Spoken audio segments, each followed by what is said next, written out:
ಅಲ್ಲಿ ಕಪ್ಪಲಿಗೆ ಮೇಲೆ ಸಾಕ್ ಸಾವತ್ತು ಒತ್ತಕ್ಷರ ಇರ್ತಕ್ಕಂಥ ಹಲವಾರು ಪದಗಳನ್ನು ಬರೆದಿದ್ದೀನಿ.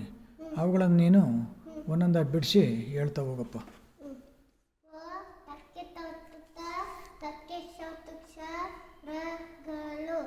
ಒತ್ತಕ್ಷರಗಳು ಸಕ್ಕೆ ಸಾತು ಸ ಬ ಸಕ್ಕೆ ಸಕುಬು ಸಾತು ಸು ಬಸ್ಸು ಟ ಸಕಿತ್ವ ಸಾತು ಸೆ ಟಸ್ಸೆ ನಗುಡ್ಸುನಿ ಸಕ್ಕೆ ಸಾತು ಸೊನ್ನೆ ಸಂಗ ನಿಸಂಗ ದ ನ ಸಕಂಬು ಸಾತು ಸು ಧನಸ್ಸು ಮ ನ ಸಕಂಬು ಸಾತು ಸು ಮನಸ್ಸು ಟ ಪ ಸಕಂಬು ಸಾತು ಸು ತಪಸ್ಸು ಯ ಶ ಸಕಂಬು ಸಾತು ಸು ಯಶಸ್ಸು ವ ರಘುಸುರಿ ಸಕ್ಕೆ ಸಾತು ಸೆ ಸಕ್ಕೆ ಸಾತು ಸ ಒರಿಸ್ಸಾ ತಕಂಟು ಸಕಂಬು ಸಾತು ಸು ಟುಸ್ಸು ಕೆ ಎಂ ಸೆಕ್ರೆಚ ವಗಸರ್ ಕತ್ವಿಕ್ ಕೆ ಎಂ ಚಾರ್ವಿಕ್. ಗುಡ್, ಭಾಳ ಚೆನ್ನಾಗಿ ಹೇಳಿದ್ದೀಯ.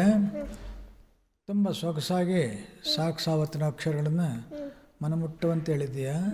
ಅದಕ್ಕಾಗಿ ನಿನಗೆ ನಾನು ತ್ರಿಬಲ್ ಥ್ಯಾಂಕ್ಸ್ ಕೊಡ್ತಾ ಇದ್ದೀನಿ. Thanks thanks thanks. ನೀನು ಸಹ ನಮ್ಮ ಬಳಗದ ಬಂಧುಗಳಿಗೆ ಶರಣಾರ್ಥಿಗಳು ಹೇಳಪ್ಪ. ಶರಣಾರ್ಥಿಗಳು ಹೋಗಿ ಬರುತ್ತೇನೆ. ವಾಯ್ ಬರಪ್ಪ, ದೇವ್ರು ಒಳ್ಳೇದು ಮಾಡಲಿ.